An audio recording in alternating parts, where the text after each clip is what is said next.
Welcome back to our চ্যানেলে আরও একটা নতুন ব্লগে তোমাদেরকে অনেক অনেক স্বাগত জানাই। আজকে ছিল হচ্ছে আমাদের বিয়েবাড়ি, তো বিয়েবাড়িতে আমাদের সকলেরই লুকটা তোমাদের সাথে দেখানোর চেষ্টা করব। তো চলো বেশি বক বক না করে ব্লগটা এবং ভিডিওটা দুটোই স্টার্ট করা যাক। এখন বাকিরা গেছিলো হচ্ছে টোটো করে, তো আমি আর আমার দিদি যাচ্ছি হচ্ছে আমার দিদির গাড়ি করে।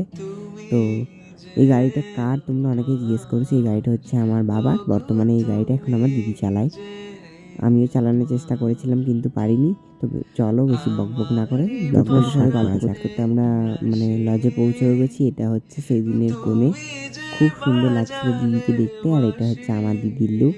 আমার দিদি সেদিন শাড়ি আর পরেনি, সেটা অনেক যুদ্ধ হচ্ছিল, তো সেই কথাটা নাই না শেয়ার করলাম। আমার দিদির এই লুকটা তোমার কেমন লাগছিল তোমাদের, সেটা তোমরা আমার শেয়ার করো। এটা খুব ভালো লাগে, ওকে পরলে এটা খুব সুন্দর লাগে জামাটা। আর এটা হচ্ছে আমার লুক। ফার্স্ট আমি একটা লুক করেছিলাম, একটা জামা পরেছিলাম, সেটা তারপর আমার ভালো লাগেনি এবং সকলে বললো তো ধুতি পাঞ্জাবিতেই পর। তো ওই জন্য আমি এটাই পরেছি। আর এই যে একটু ক্যামেরা দেখলেই ক্যাট মারতে শুরু করে দেয়।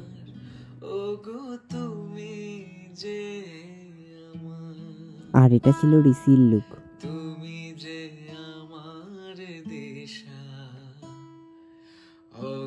তো ওই দেখো বড় চলে এসছে, আর এদিকে কত ফটকা ফুটছে, তো কি সুন্দর লাগছিল দেখতে।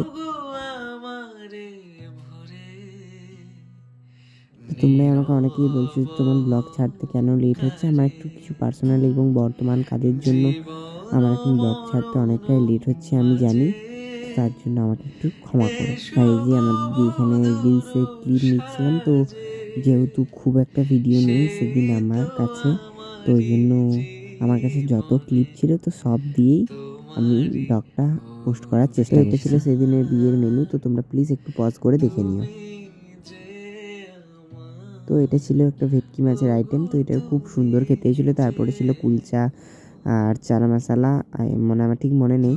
তো তারপরে ছিল গলদা চিংড়ি, মালাইকারি, মাটন, চাটনি, পাঁপড়, মিষ্টি, সন্দেশ। তো আমাদের খাওয়া দাওয়া হয়ে গেছে, তো এখন যাচ্ছি হচ্ছে বাড়ি। তো আজকের ব্লগটা আমি খুব একটা বড় করতে পারিনি, কারণ আমি ক্লিপ তুলতেই ভুলে গিয়েছিলাম। আর যেহেতু আমার ফোনটা আমার কাছেই ছিল, কিন্তু ওই ক্যামেরার কোয়ালিটিটা সেদিন আমার খুব একটা ভালো লাগেনি। আর ইদানিং এখন আমি মায়ের ফোনেই ব্লগটা বানাচ্ছি। তো এই ফোনের ক্লিপগুলো খুব সুন্দর এসেছিলো। তারপর এত ঠান্ডা লাগছিল যে মনোজ্ঞ সোয়েটারটা দিদি আর মায়ের শালটা আমি নিয়ে নিয়েছিলাম, কারণ খুবই ঠান্ডা ছিল। যখন সকালবেলা যখন আমরা সন্ধ্যাবেলায় যাচ্ছিলাম তখন খুব একটা ঠান্ডা লাগেনি, কিন্তু এই রাতের বেলায় প্রচণ্ড ঠান্ডা ছিল। পুরো ঠান্ডার জন্য চোখ টোক সব বন্ধ হয়ে চোখ দিয়ে জল শুদ্ধ বেরোচ্ছিল। তো তোমাদের সাথে গল্প করতে করতে আর আমি আমার দিদি গল্প করতে করতেও বাড়িতে পৌঁছেও গেলাম। তো আজকের ব্লগটা ছিল এতটাই। যদি তোমাদের ভালো লেগে থাকে তাহলে তোমরা লাইক করে দিও। তোমরা যদি আমার সাপোর্ট থাকে তো প্লিজ চ্যানেলটা সাবস্ক্রাইব করে দিও। আর ফেসবুকে দেখে থাকলে পেজটা ফলো করে দিও। তো আজকের মতো এতটাই, দেখা হবে নেক্সট আরও একটা সুন্দর ব্লগে। আজকের মতো টাটা, বাই।